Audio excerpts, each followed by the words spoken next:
Good evening, everyone, and welcome to another Dharma session on YouTube Live. Today we have Bhante Jay, who's still with us for another couple of weeks. So we're happy that he's sharing Dharma this evening. Only a few people have checked in. So hello to Edward, Gita, Jens, Elaine, and Jessica. And hello to everyone else who's watching but not typing. So as usual, we'll start with chanting the Retina Sutta. And after the Retina Sutta, we'll do some meditation. And then we'll have a Dharma talk and questions at the end. And hello, Melinda and Gabriella. So please join in with chanting the Retina Sutta. As usual, we'll start with Namo Tassa 3 times and then do the chanting. Namo tassa bhagavato arahato samma sambuddhassa. Namo tassa bhagavato arahato samma sambuddhassa. Namo tassa bhagavato arahato samma sambuddhassa. Yani bhutani samagatani bummani vayani vahantaleke. Sareva bhuta sumana bhavantu ato pisaka chasunantu basitam. Tasmahi bhutani sameta sabe metam karota manusiya pajaya. Devacharato chaharanti evaling tasmahi nerakata apamata. Yan kinchivitam itavahuram vasage suvayam ratanam panitam. Nano samangati tathagatena idampi buddhe ratanam panitam. Etena sachena suvati hotu. Kayang viragang amatang panitam yadanchaka sakyamuni samahito. Natena dhammena samati kinchi edampi dhamme ratanam panitam. Etena sachena suvati hotu. Yang buddha seto parivannayi suting samadhimanantarikanyamahu. Samadhinathena samona vijjati idampi dhamme ratanam panitam. Etena sachena suvati hotu. Ye pungala artha satang pasatha chatari etani yugani honti. Te dakineya sugatha sasavaka ete sudindani mahapalani. Vedampi sanghe ratanam panitang etena sachena suvati hotu. Ye supayutta manasa dalhena negamino gotamasa sanammi. Te patipata matang vigaiha ladda buddhanim puting hunchamada. Idampi sanghe ratanam panitang etena sachena suvati hotu.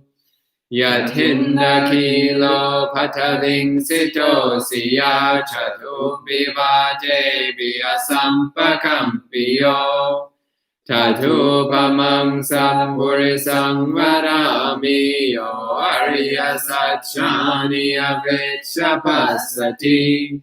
Idampi sanghe ratanam panitang etena sachena suvati hotu. Ye Arya Satchani Vibhavayanti Gambhira Panyena Sute Sitani Kinchapi Te Hunti Busapamata Nate Pavanga Tamanga Diyanti Yedampi Sanghe Ratanang Panitang Etena Sachena Suvati Hotu Sahava Sadasana Sampadaya Tayasu Dhamma Jahita Bhavanti Sakaya Deti Vichike Chitancha Silamatanga Piyadati Kinchi Chatuhapaye Hitavipamuto Chachapitana Niyabhammo Katum Yedampi Sanghe Ratanang Panitang Etena Sachena Suvati Hotu Kinchapi Sokamang Karoti Papakam Kayena Vacha Udacheta Sava Ravambo Sotha Sapatin Chadaya Bhammata Ditapada Sabuta Idampi Sanghe Ratanang Panitang Etena Sachena Suvati Hotu Vanapagumbe Yatha Pusitange Gimhanamase Patamasmingimhe Tadupamang Kammavarangade Sainem Banagaming Baramang Hitaya Idampi Buddhe Ratanang Panitang Etena Sachena Suvati Hotu Varo Varanyo Varado Varaharo Anutaro Dhamma Varangade Sai Idampi Buddhe Ratanang Panitang Etena Sachena Suvati Hotu Kinam Puranang Navang Nati Sambhavang Virata Chitta Yatike Vamasming Tekina Bija Virudhin Chanda Nibanti Dira Yatayang Paripo Idampi Sanghe Ratanang Panitang Etena Sachena Suvati Hotu Kini Bhutani Samagatani Bhummani Vayani Vantaleke Tathagatam Deva Manusa Pujitang Buddhang Namasama Suvati Hotu Yani Bhutani Samagatani Bhummani Vayani Vantaleke Tathagatam Deva Manusa Pujitang Dhammang Namasama Suvati Hotu Yani Bhutani Samagatani Bhummani Vayani Vantaleke Tathagatam Deva Manusa Pujitang Sangham Namasama Suvati Hotu Etena Sachavanjena Dukkha Pasamentu Te Etena Sachavanjena Bhayavu Pasamentu Te Etena Sachavanjena Rogavu Pasamentu Te. Okay, so welcome to Larissa, Ethan, Lilia, and Suzanne. And at this time, Bhante Jay will lead us in some meditation practice. So please, Bhante, go ahead. Okay. As always, sit in the position that you are most comfortable and used to, a position that is going to provide you with both some level of balance and comfort. It is very important that we check the balance of our posture, because as time goes on, it is those little imbalances that cause stress in the muscles, and that leads to pain, stiffness, etc. So let us take some time, a few minutes, to scan through our body from the tips of our toes to the tops of our head. And as we scan through each body part, really see if you can investigate the feeling that arises there, the balancing, comfortable feeling of the way your body is positioned. Really analyze that. Take some time.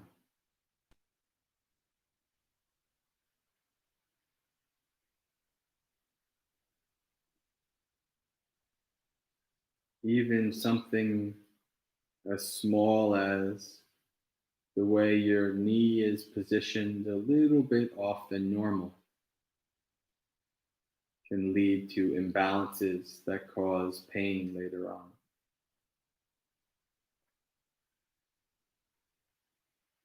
The more you investigate your body by doing these kind of scans, the more you can see. And then you can sit more comfortably for longer periods of time.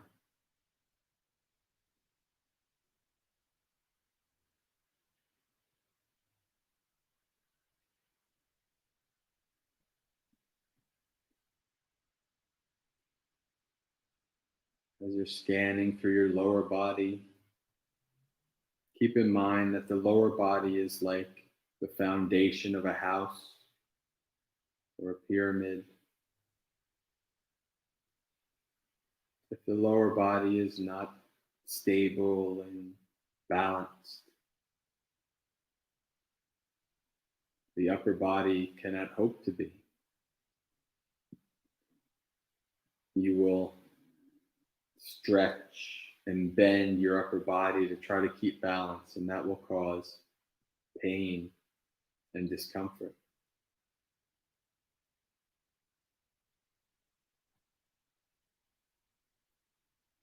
When you're able to set your body up just right,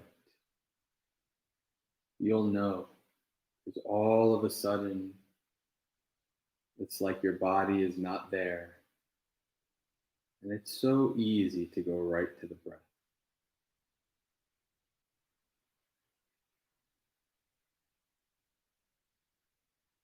You've parked your body in a stable and comfortable position, and there it will remain.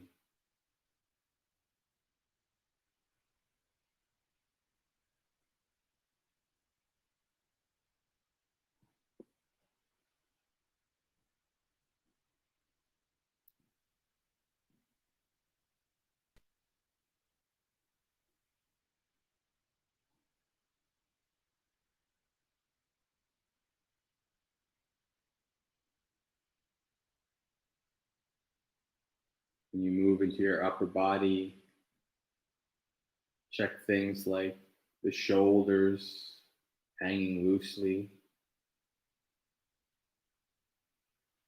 Observe how the positions of the elbows and the hands affects your balance in the posture.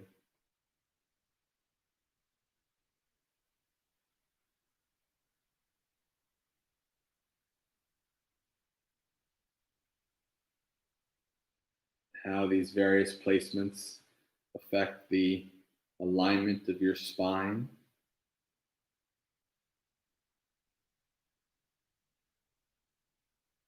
Which ideally should be, and it's just normal, natural curvature. not stretched out or compressed.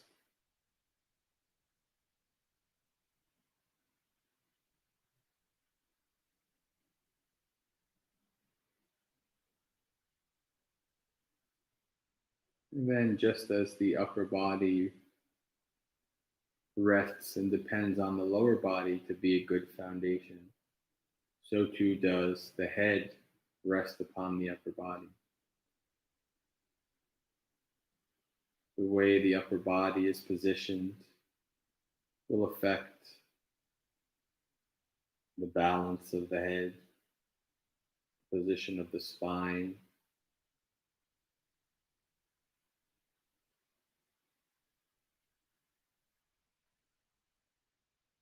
See if you can make sure that your head is not slouching forward or leaning backwards,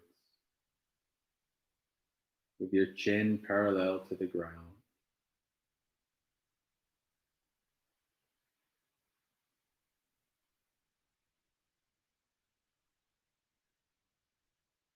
If there's any imbalance in your body, any slouching or leaning,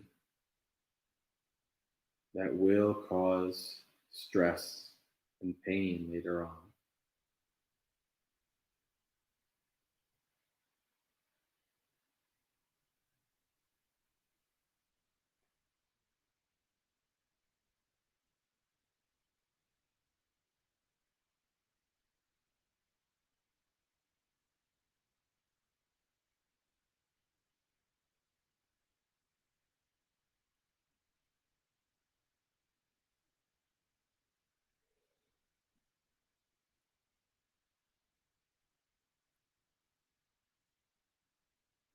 When you're done setting up your body in a stable and comfortable position, let the body go and take 3 deep breaths.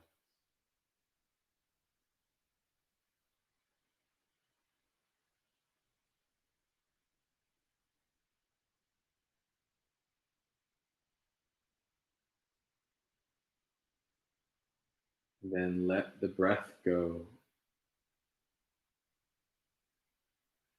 From here on in, you do not wish to manipulate or control the breath in any way.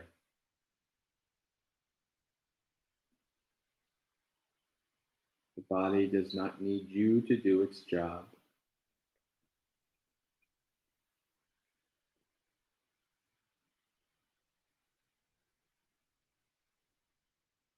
Your job is to simply investigate and to know the breath deeply.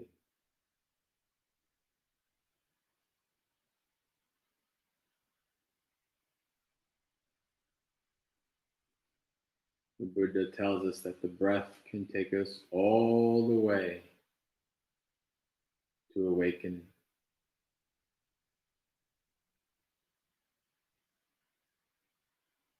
We just need to follow it, to investigate it, to allow it to take us to deeper and deeper states of tranquility, stillness, unification of our mind.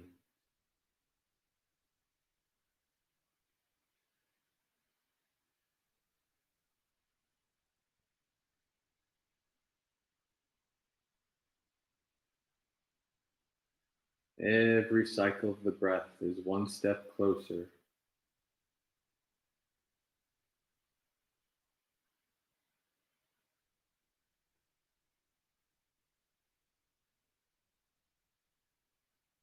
let the breath lead you.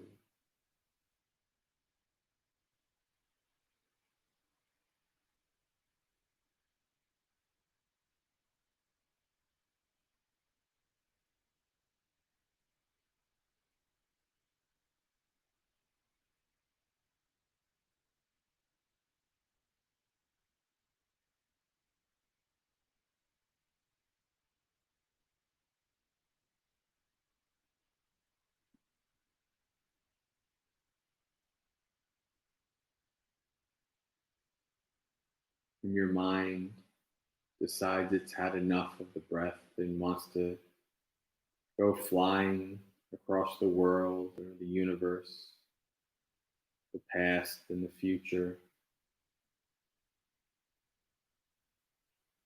acknowledge that you've been distracted, that the mind has wandered. Practice letting go of that wandering,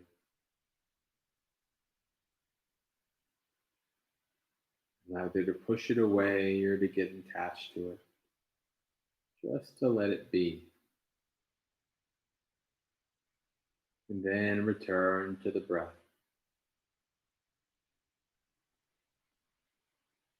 Our journey has just been temporarily sidetracked, but that's okay.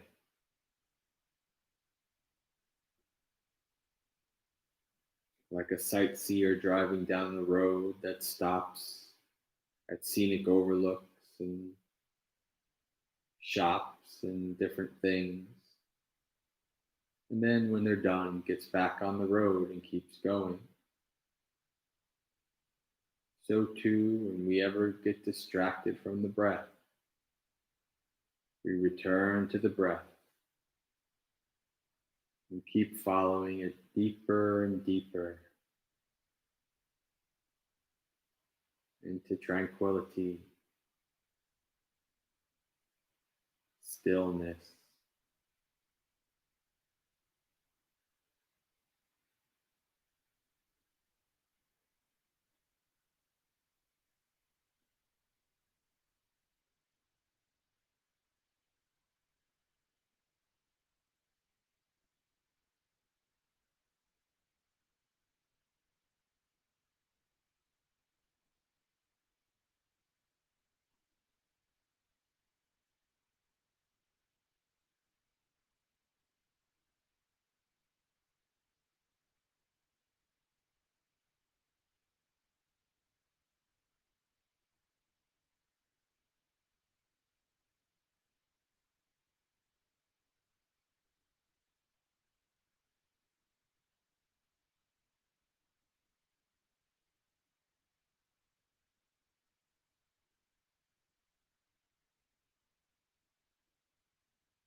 Whatever you experience as you're meditating, don't get attached.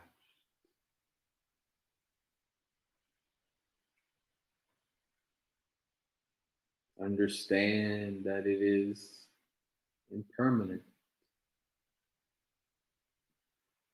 unstable, and liable to change.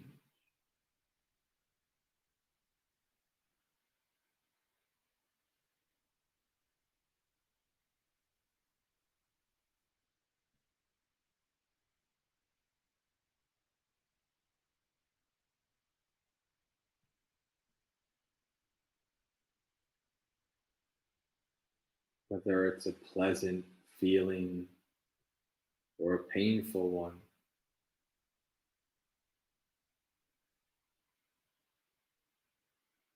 it will not last forever.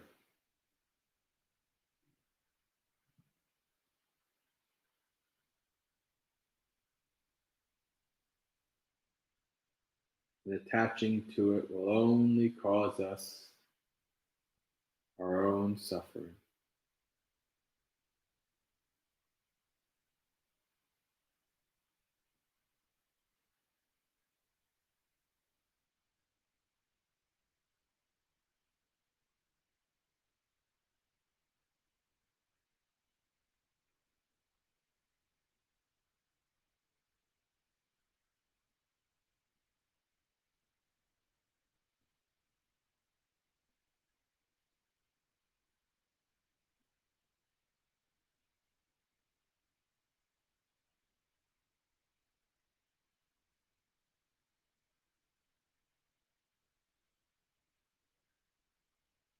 Every once in a while, check in with the state of your mind.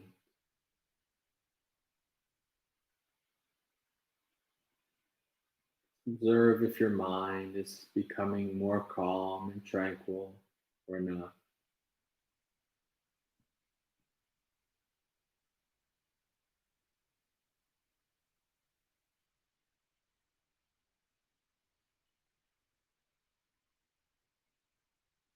If so, you may be able to start to recognize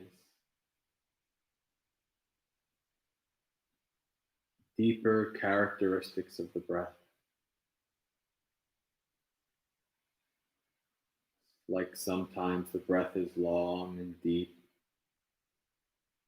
sometimes short and shallow. See if you can follow as the breath changes,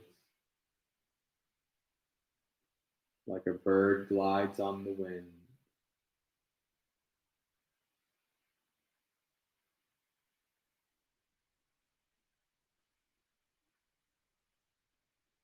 Investigate the breath and its characteristics deeply.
Take a second to check in with the stability of your body. You started to notice that the balance is going off. You're starting to slouch forward.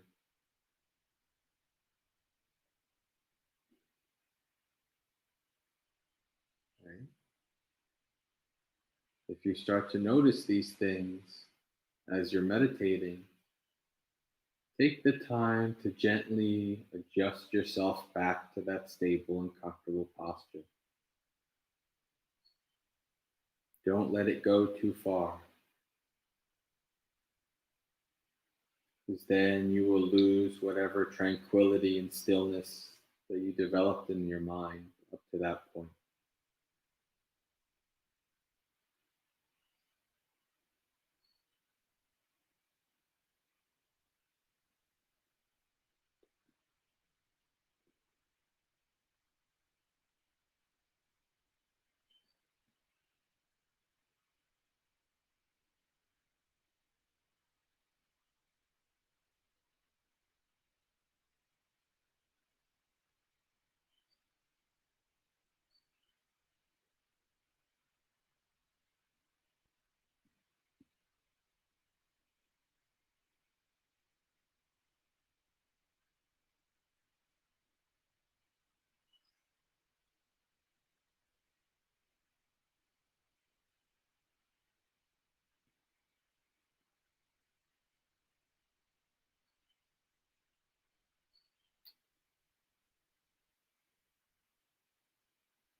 Okay, thank you, Bhante.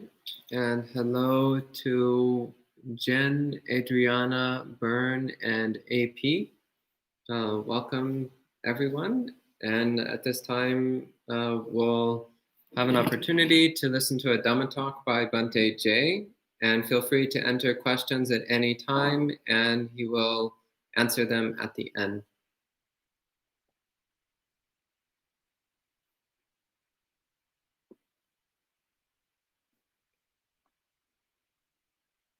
Namo tassa bhagavato arahato samma sambuddhassa.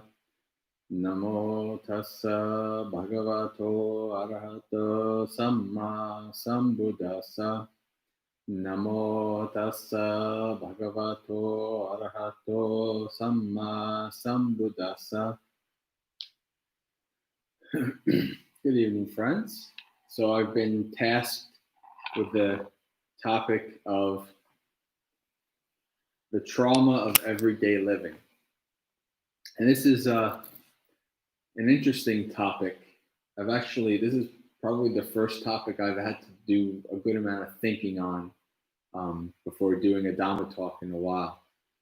One of the things that I kind of wanted to just get off right off the bat was, as somebody who worked for almost a decade with children and families who had experienced all kinds of various trauma, the title kind of made me feel a little wary. One thing I do want to make sure is that at no time during this talk will I be minimizing any kind of serious trauma, right? So we're using a word that is a very loaded word to talk about, in many ways, the mundane things that we go through in our daily life. So we should understand this right off the bat. But in reading the topic summary, one phrase stood out. Was the daily experience of delusional living is traumatic. And this actually made a lot of sense to me. Like, the daily experience of delusional living is traumatic. What this reminded me of a lot is, a lot of times when I talk about metta and talk about how kind of understanding people, this vision that came into my head years ago that I think kind of really encapsulates what human beings are doing is this kind of like this room where there's just millions of ping pong balls bouncing all over, right? And each one of those ping pong balls is us. Right? And we're all just trying to find our way through life, figure out what to do, find happiness and all these kind of things. And this, what did I call samsara the other day? A chaotic travesty of samsara, right? So we're all just trying to figure out what to do. And we're not awakened beings. We're full of lots of greed, hatred, and delusion. We're full of delusion in our perceptions. We trust our perceptions, and we trust all of these things that are actually quite faulty, right? So in our journeys to try to find meaning and happiness and all of these kind of things, what do we end up doing? We ended up bouncing off of each other, right? Causing each other all kinds of problems and suffering, and causing ourselves all kinds of problems and suffering, right? This is like what delusional living is traumatic, right? And so what does that mean, right? What does that, that's kind of like a call, right? A call to action. What is it? Stop living with delusion, right? Try to live with more wisdom, with more insight, right? And then the more insight and the more wisdom you develop, the more your ping pong ball doesn't bounce off other people and cause all kinds of trouble, right? Because you know you're on a good path. Right? Wisdom and insight allows you to live your life having less trauma and causing less trauma. Right? So it's very important. And I wanted to, I actually kind of was looking online yesterday and today, just kind of exploring like definitions and trauma and like, what does psychology online and all these kind of things say. And I think what I want to keep as the framework in terms of trauma in this topic is the very simple, basic definition. You go to dictionary.com, and this is part of the definition of trauma, at least in terms of psychology, right? An experience that produces psychological injury and pain. Right? And of course, in Buddhist understanding, in Buddhist wisdom, you know what that, in this life, you know what that first experience is? Being born, right? That is a very traumatic experience for the child and the mother, right? You know, there's all kinds of complications that can happen. The mother could die, the child could die, all kinds of stuff can happen. A very traumatic experience. Right? We are born into this world. And what does the Buddha say happens after birth? Right? Because of birth, what must we do? We must grow old, right? Now that can be quite a traumatic experience for some people, right?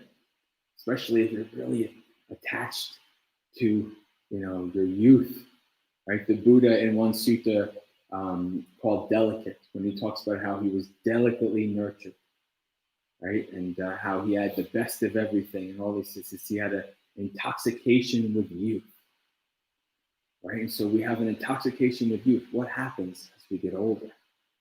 Right? We like our strength and our health, and that starts to fall. And what happens? We can get depressed and sad, and it's like our life is coming to an end, all these kind of things, right? One of the things that I was blessed with, I grew up around a lot of elderly people. I grew up around the greatest generation, really, and I watched a lot of people grow old. And I saw two kinds of people.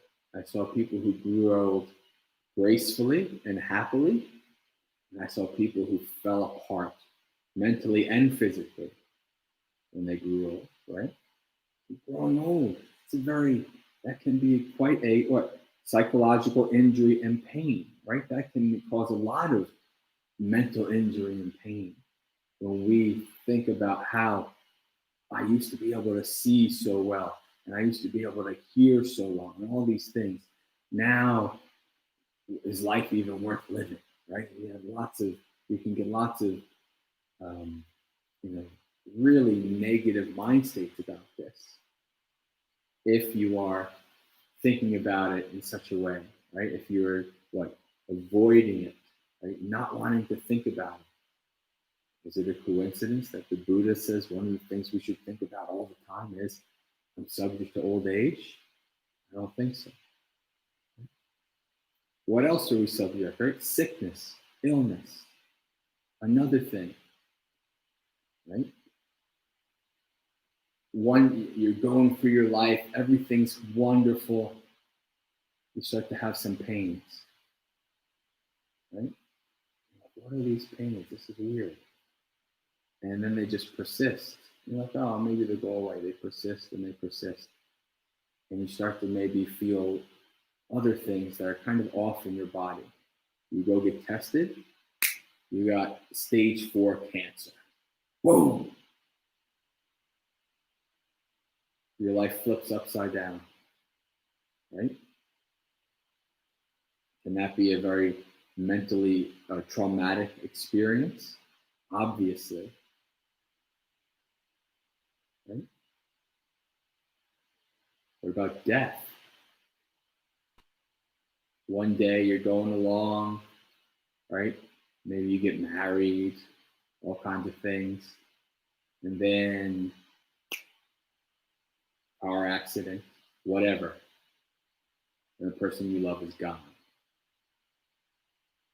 That can be quite a traumatic experience, right?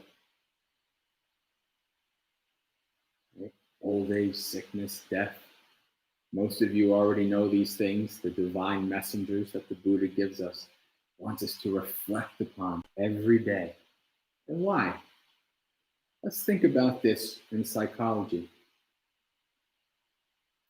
What's one of the most used behavioral interventions for somebody who has experienced trauma, like PTSD and things like that. Often, one of the most used is what they call exposure therapy. And I want to read you the definition that I found of exposure therapy. The goal of exposure therapy, then, is to help reduce a person's fear and anxiety with the ultimate goal of eliminating avoidance behavior and increasing quality of life. This is done by actively confronting the things that the person fears. By confronting feared situations, thoughts, and emotions, a person can learn that anxiety and fear will lessen on their own.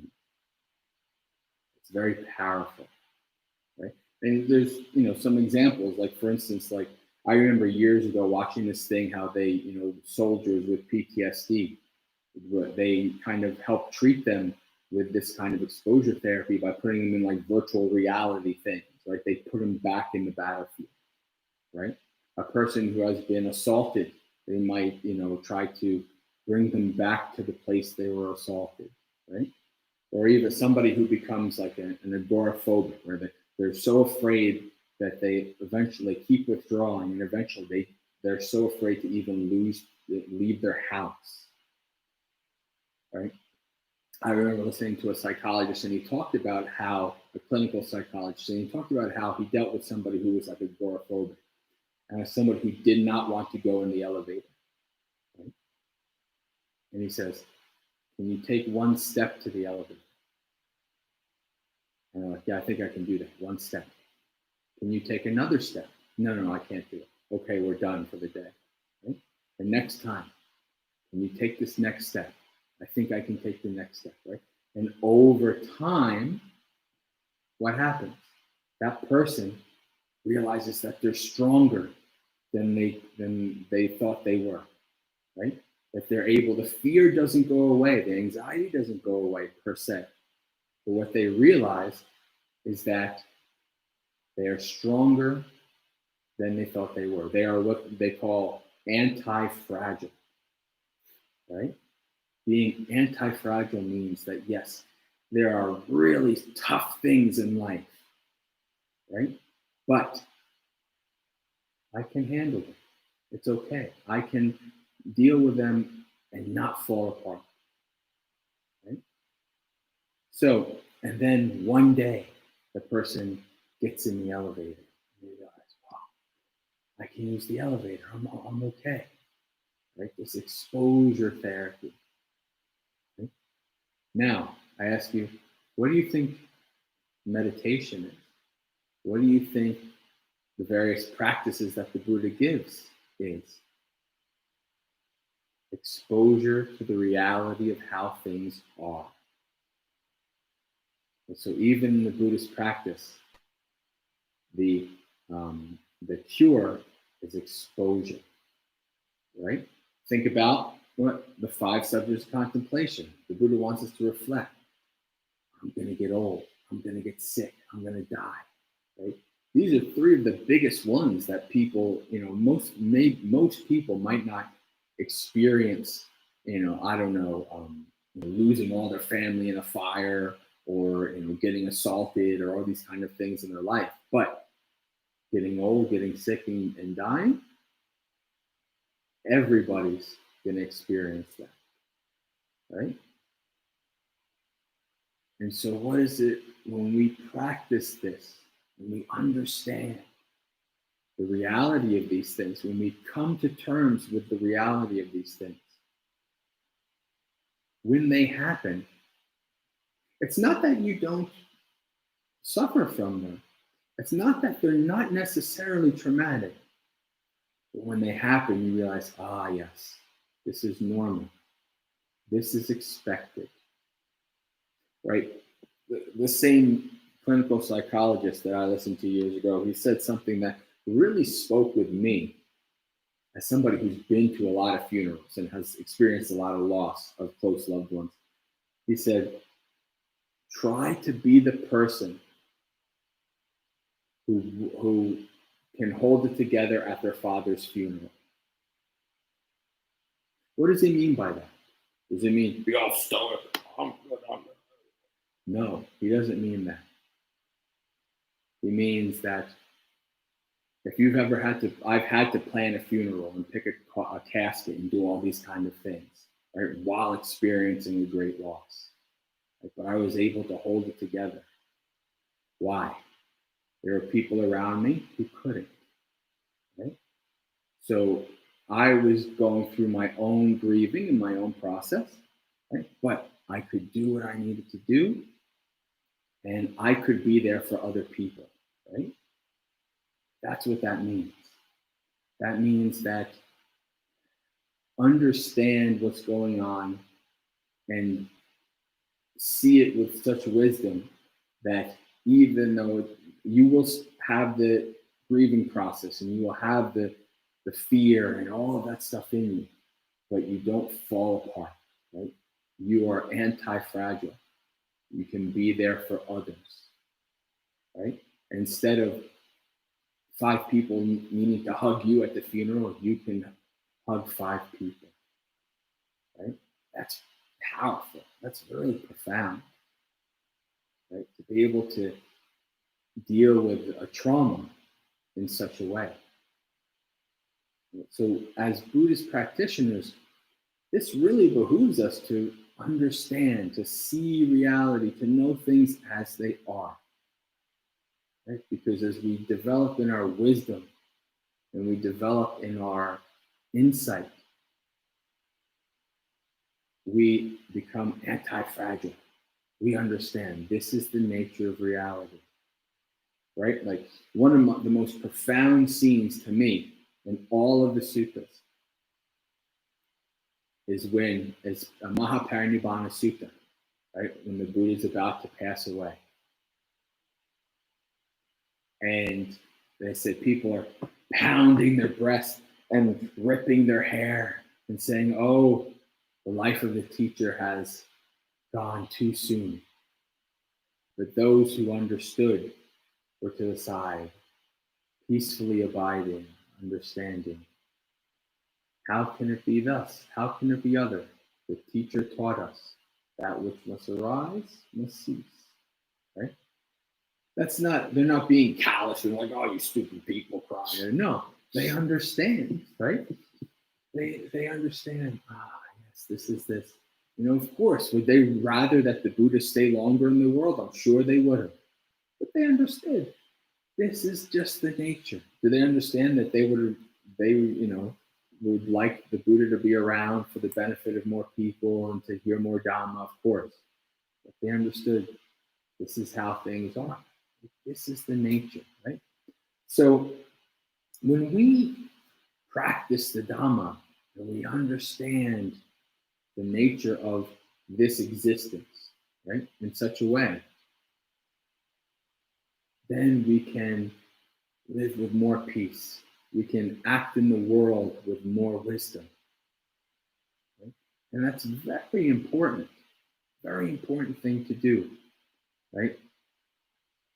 Going back to that original thing, what was it? The daily experience of delusional living is traumatic. Right? And as a practitioner, the more wisdom and insight you develop, it's like, oh man, I'm so happy I live this way now. I'm so happy I understand the world with these insights, because before I was in the dark, right? And that's less traumatic. You understand, okay, this sucks. This is a rough thing. But this is also this is part of living in the world, right? And what can I do to be more anti-fragile and to help others be more anti-fragile, understand and to act more skillfully in the world? That's important. Right? So how do we do this, right? What is the exposure therapy? Gradually facing our fears. The Buddha encourages us to do this. And he gives us his own example, right? Majjhima Nikaya number 4, fear and dread. Or the Buddha talks about before he was awakened, and he would go into very scary woods and cremation places and all kinds of stuff to meditate. And he would be very fearful of everything. Oh, what's that sound? What's this? What's that? But he endured, right? And he practiced understanding his fear. And that's what we need to do, to understand. Now, of course, we don't do it overnight. Very slowly, over time, we face our fears. And in the beginning, we face the fears that we can face. There's some fears that have to wait a while. Or it's so deep, right? A fear, so complex, so strong a fear that we need to start small. And so this is why one of the things that I love, I don't think this is directly from Pema Chodron, but I read her book years ago, that the places that fear us, right? That we fear, something to that effect. And one of the things that she said in there, which is, again, I've heard this, from other people, from lay people and stuff like that, is do something that you fear every day. Right? And I said, I like that.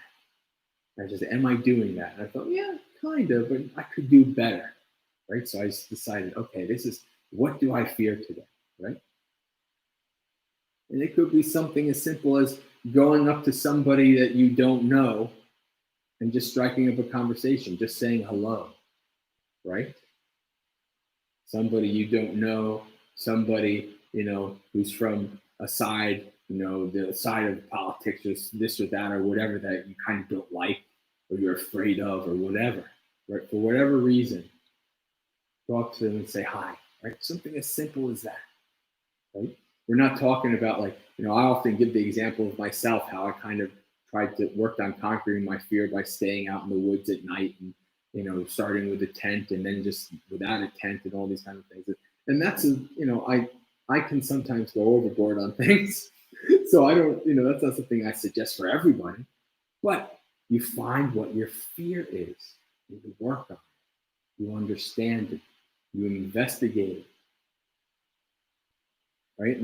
There's that one movie that's kind of pertinent to this, right? You ever watch that movie, if you're old enough, What About Bob, with Bill Murray, right? Where he doesn't want to leave, his house. And if he does, he brings this clock, he doesn't want to touch any doorknobs or anything. He's really anxiety filled about the world, right? And there's the concept of baby steps in there. And in the end, he's because he was exposed to all this craziness, he's like, the world is great and I'm happy and all these kind of things, right? Baby steps. But we have to have the courage to be able to start to face our fears, to understand them, to know them. Start small. And then you can go to, ramp up to skydiving and spending the woods, nights in the woods alone. But start small. And what fear, if you're a meditator and you can understand your mind, what brings fear in your mind, right? Something small, and build up from that, right? Make yourself anti-fragile, right? Make yourself develop what they call a mental true grit. Right? True mental grit means that you have the capability, the ability to handle hard situations. Right? Think about our people like firemen and police and EMTs and anybody who goes into really rough situations. I think my job with Child Protective Services, right, for almost a decade, that's a rough situation. Most of my coworkers on their breaks were down in coffee and smoking and trying to do whatever they could to handle that situation, right? Going into situations where children's lives can be harmed and all kinds of stuff, right? What about surgeons? Right? What is a good quality in all of these kind of situations where there's an emergency, right?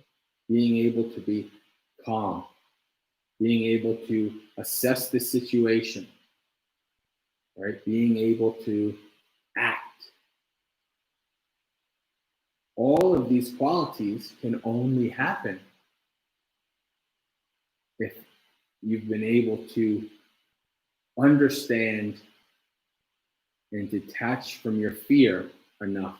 Be like, okay, let's act skillfully in this situation. Let's not act out of fear. I'm running around and acting out of fear. That usually never ends well, right? So we have a choice, right? We can be very fearful of the world and living in the world and all these things that are pending, that are coming up on us, right? Old age, sickness, and death, and whatever, civil unrest, and all kinds of things that can happen. Meteors coming from the sky, whatever. All kinds of things can happen. But how are we able to deal with those situations in skillful and positive ways that are of benefit to others? Right? I met people in my job. I met women who were raped, and they were able to move through things. And what did they become? They became counselors to help other women. Right? A lot of the people I worked with in Child Protective Services, guess what? They were abused as children, right? And they wanted to do something, to help, right? So whatever trauma, whatever things that happen to us, right? If we can work through them skillfully and take our time to integrate them positively into our lives, we can do very good things to help lots of people, right? We can turn what happened to us into something that's of benefit to the world. Right? That's a very good thing. Right? The same thing with our Buddhist practice. Right? Our Buddhist practice, we understand old age, sickness, death. We understand the reality of this chaotic travesty. Right?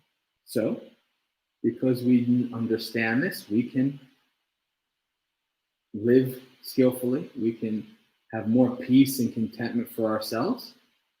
And in doing so, we can create an environment that can foster more peace and contentment in the people around us. So I guess this is what I have to say about the trauma of everyday living. I guess, we'll leave it up to questions. Thank you, Bhante. So if anybody has questions or comments, please go ahead and type them in the live chat. There's a couple already. So AP says, we could be a lot more content if we don't identify ourselves as this body. Then we will not be so unhappy when it loses its previous youthful form. Yes. The issue is that we have to get there in our insight to start to do that. Right? That's what the practice is for. So that we understand this body's going to get old. Right? This body's getting old. I can't run like I used to. I can't see like I used to. But this is the way it is, right? And of course, we're going to suffer from that. We're going to be like, oh, I wish I was this, it was this way. But we can bounce back from that quicker as practitioners, as people who understand that this is our nature. This is the nature of this body. So let me practice hard so I don't have to ever have a body again. Let me be done with this. Yeah. And Elaine says, the reference to being the strongest at your father's funeral is from Jordan B. Peterson. He is the same psychologist I sent you a link about cleaning your room when we spoke about Ajahn Chah's toilets on the path. Do you know Elaine Saunders? Do you know what she's referring to? Oh, yeah. Yeah, okay. Mm-hmm. Yeah.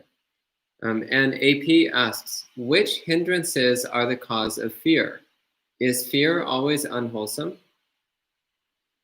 Which hindrances are the cause of fear? Well, let's see.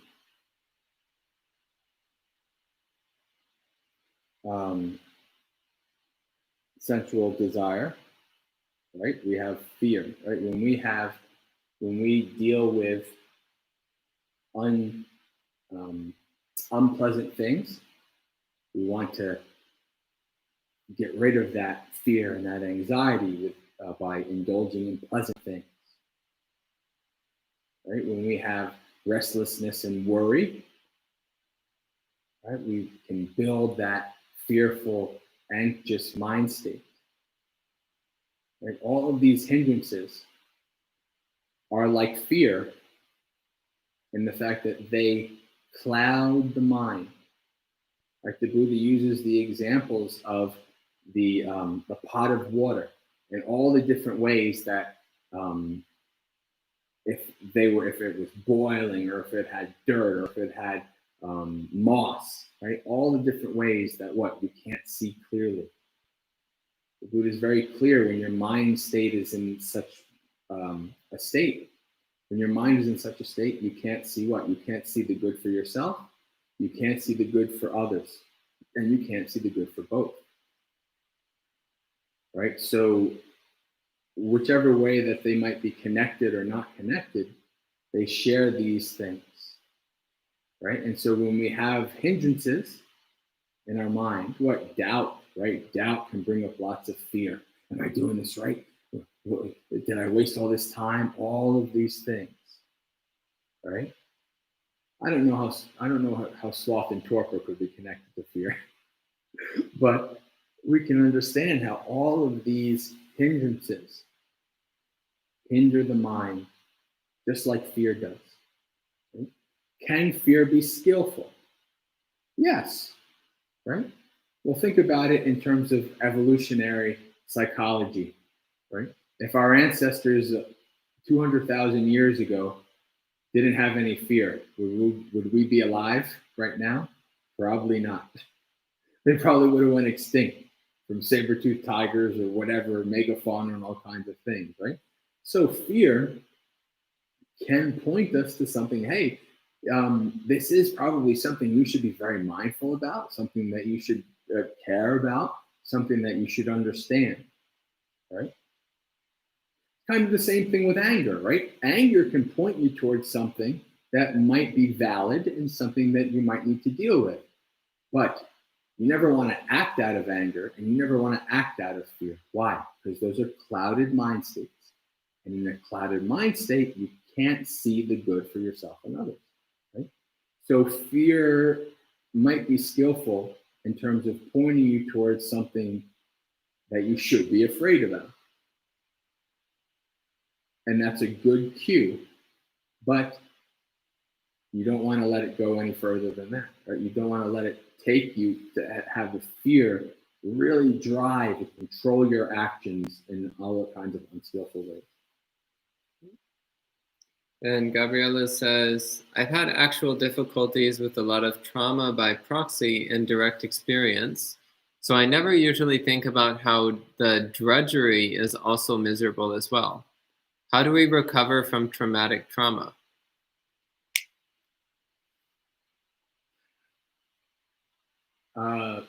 Years of therapeutic intervention, being with a therapist, trying various different interventions and integrating that trauma into yourself. Like there's two ways that this can go. And I guess I don't often bring this up, but I don't know any other example that I can understand. So, in my 20s, I was married and she died of cancer, right? And so afterwards, when I was trying to kind of find people who also kind of understood what I was going through, because most people, you can't understand. It's just they just don't. So I found this community online, right? And it's all young widowers and things like that. And it was really helpful, like for the first year. But, through the various conditions and, things like that, I was starting to move through my stages and starting to try to kind of move forward with my life and stuff like that, slowly and surely. And what I noticed was I kind of had to leave that community. Why? Because there were people who lost their spouse 3, 4, 5, 6, 7, 10 years, and they were kind of still wrapped up in this kind of the grief and kind of like the victimhood of their loss.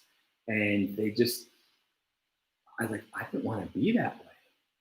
Like, of course, losing my wife and stuff would always be a very strong loss in my life, but I wanted to be able to move forward and to kind of integrate this in a skillful way in my life, right? So there's these two ways that you can go about it. It can be integrated in a very skillful way that leads you towards a more positive outlook and a more positive life, or it can or you can integrate it in a very unskillful way that kind of keeps you in suffering. Strong suffering kind of keeps you in a hell, right? And I'm not a therapist, so this is something that when you're dealing with real severe trauma, this is what you need to do, and this is what a therapist can help you to do to healthfully and skillfully integrate it into your life. Like I was giving you the example of the people, the women who went through, rape, or people who went through drug abuse, and they became drug abuse counselors, right? Things like that. Like that can be a very skillful way of integrating what happened to you in your life. So you want to be able to work with these interventions and to really help heal yourself over time, and it can take years, right? This is not something that happens over a year, over 6 months, right? It can take years, but over the years and over the therapeutic interventions and getting the help that you need, then you can move forward, in your life, understanding this was part of my life, but it doesn't rule you anymore. It doesn't control you. The people that might have did things to you don't have any power over you anymore, right? You've been able to move forward with your life and be, at least happier and more content. Right? So this is my suggestion. Right? This is very important that you try to. Any kind of trauma needs lots of therapeutic help, lots of therapeutic intervention. And if you're like a Buddhist, you can integrate that. You can have a therapist who also does like meditation stuff, and you can have a therapist who also works with a Buddhist teacher that you trust or something like that, right?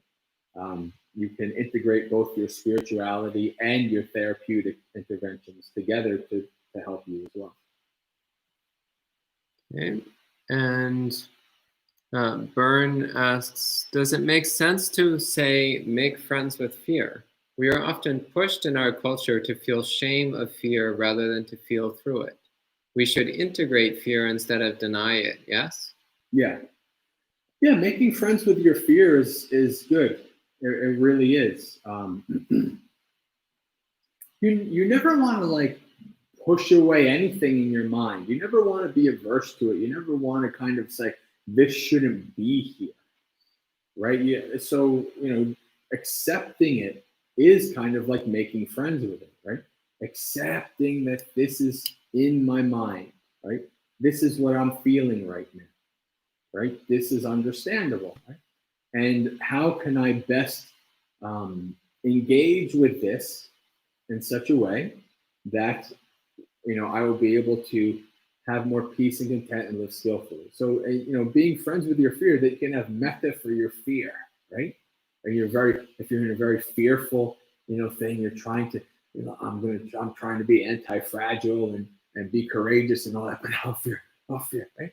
Have metta for yourself. It's okay. You fear arose, right?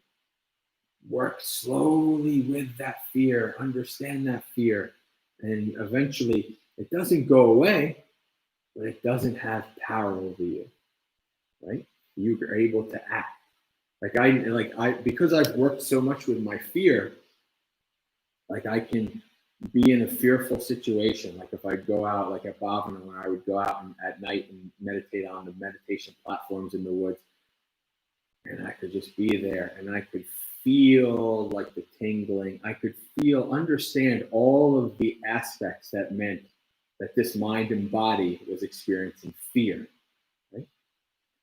But I could be calm. I could be practice metta for myself and all the beings in the woods around me and all these kind of things, right? Because I worked with my fear and understood my fear, right? Then you understand fear in all of its aspects. You understand how it arises and you understand how it ceases and all these things. Right? So yeah, making friends, making friends with your fear, I think that's a good technique if it works for you.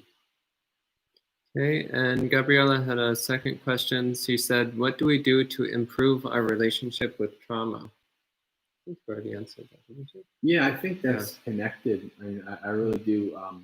Working on integrating it with help, obviously, with therapeutic interventions and things, integrating it in a skillful way. Okay. And Angela says, I once was told that fear and love can't exist in the same space. I'm wondering now if I approach something that scares me with feeling of love, if that will push away the fear aspect. Fear and love can exist in the same space. I guess it depends on what you mean by love, right? So you can because you love a person, you can be very fearful that you'll lose the person, right? So it's essentially, and that's what the Buddha says, like in terms of when he speaks to the lay disciple of Visakha, who was a very prominent woman disciple of the Buddha. She had something like 60 some odd grandchildren, so she had a large progeny. And she came to the Buddha, and she had lost her grandson or grandchild, and the Buddha said, "Would you would you be the mother of all the children in this town?" And she said, "Yes, I would." Okay? And he says, "Well, if you have 10 dear ones, you have 10 sufferings." And he goes down 5, 4, 3, 2, 1 dear one, 1 suffering, 0 dear one, 0 suffering. So, because we love, because we have attachments to people, therefore we will fear, we will have loss. That's natural, right? We understand that fear is, having love and attachment, we fear the loss.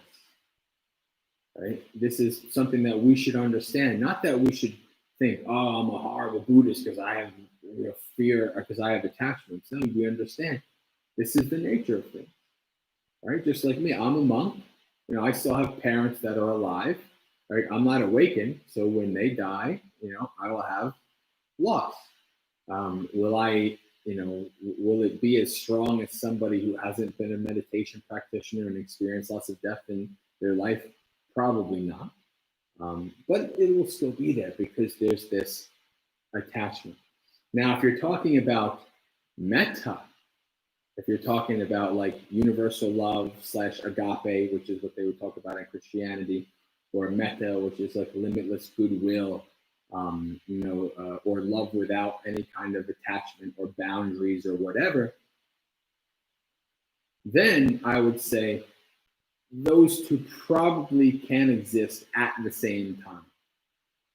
And I would say that actually metta does vanish fear.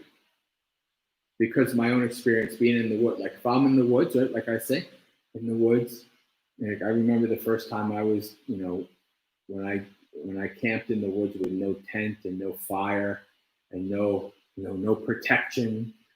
At the first time when I was in the beginning of my fear, I had my gun. I was like, okay, if any creatures come, I'm going to protect myself and all these kind of things. But then at the end, I had nothing. I was just completely, anything that could come to me would just drag me away into the darkness, right? But I sat there and I had fear and I practiced metta. I just gave metta out to all the beings in the forest. All the beings, even the devas and the yakas. I'm like devas, please protect me if there's any bears, these kind of things, right? And then my fear went away. And there was just metta for all of us, all beings, right, in this samsara. And I was like, yes, I could die, right? But would it be anything but nature, right? I'm an animal. I'm in the woods with animals. Right? This is what can happen, right? And that's with my mind of metta. Of course, once if the metta goes away, I'm like, oh, Jesus, something's going to kill me, right? But metta can definitely replace that fear. Any kind of fearful situation, right? If you fear a person, right, you can replace that fear with metta. Now, obviously, if they're actually, capable of physically or mentally harming you, then, you should take measures to protect yourself. But you can still have metta for that person as well, right? To kind of lessen any kind of strong aversion or hatred that comes from that fear, right? So I guess that's, right. And Edward says, growing up, I was neglected by my family. It has manifested in my adulthood as deep neediness, which has made me unhappy and judgmental with friends and family. How can I overcome this over time? Can you read it again? He says, growing up, I was neglected by my family. It has manifested in my adulthood as deep neediness, which has made me unhappy and judgmental with friends and family. Mm-hmm. How can I overcome this over time? Yeah, well, honestly, that is something I also think that if you can, to have some kind of therapeutic intervention, because you're dealing with something that's deep. You're dealing with something from your childhood. You're dealing with something from a time where your mind was developing, right? It's like making grooves in something, right? You're making grooves, like as a child, that made a groove in your mind, right? And however many years later, it's still there. Right? That's not going to go away magically. Right? That's not going to go away over time. At least not fast, right? And so that's something that, it might be, it might be something that you could try to work on first by yourself. But if it's something that's really strong, you should, try to find, try to find some help with that. So, but the neediness, right? If you want to try to work on yourself with the neediness, you understand, right? So what the way you wrote the question shows me that you have some insight into the kind of causes and conditions of how you act with the neediness, right? So what that means is when you interact with people, right? You can keep that in your mind, right? You can understand, like, am I trying too hard? That's pushing people away, right? Am I doing it because of this feeling of neediness or this desire? Am I doing something that's pushing somebody away because I'm trying to hold on to them? I don't want them. I need them, these kind of things. Right? So you can examine how that ingrained, those ingrained habitual mind states from childhood affect your life now, right? Affect your relationships with other people. Right? And then if you're able to do that, then you're actually able to take steps to counteract that, right? You're able to take steps, okay, I'm feeling like I need to do this because of this feeling of neediness and things like that. Maybe let me be more patient and let me try in a more skillful way, right? And then it might be that people will react differently and in ways that actually are beneficial towards you and don't kind of reaffirm those grooves that are already in there, right? Like, oh, they acted this way. Yeah, it's because I'm this and all these kind of things, right? So try to use that neediness because of that. Try to use that as almost like an object of meditation, right? Try to understand how that influences your actions And so then you can try to have it minimize any damage that it causes in life. But that's only kind of like that's only like putting a Band-Aid on a bleeding stump, right? You might need to do some kind of therapeutic interventions that help you really go deeper to cut out the root of that.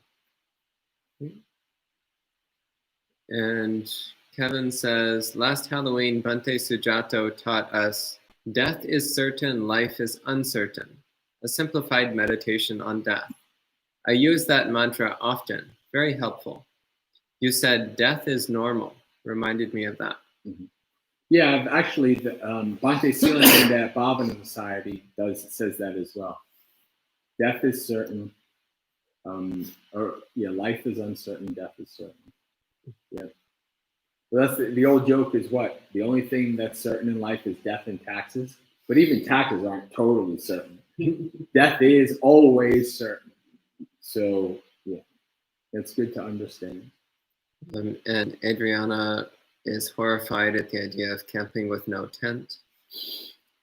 Adriana, I think I've told you, I wrote this article years ago about the simile of how a tent is one of the perfect similes for life, because it only provides the illusion of safety, not actual safety.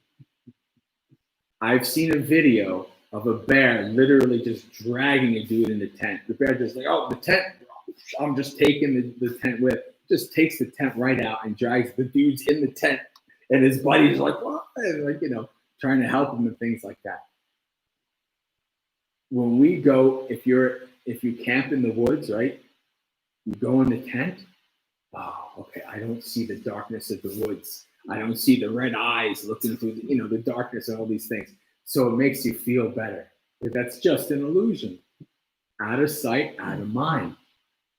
Right? So as practitioners, we don't want to settle for living with illusions, because we know that causes suffering, right? Living delusional, traumatic, etc. Like I said, that statement, right?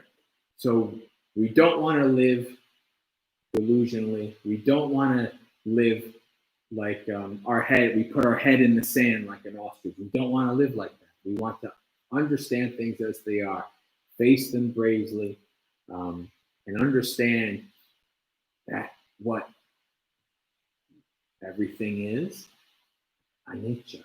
There's no stability. There's no safety. There's no refuge other than the Dhamma, the Buddha, Dhamma, the Sangha.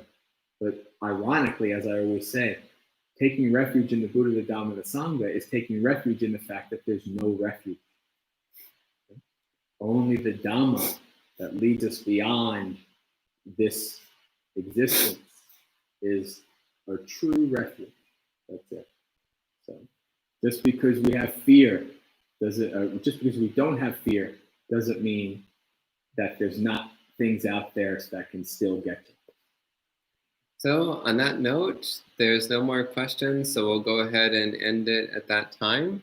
Thank you very much, Bhante, and we'll see everyone again tomorrow at 8 a.m. And we'll end with 3 sadhus. Sadhu, sadhu, sadhu.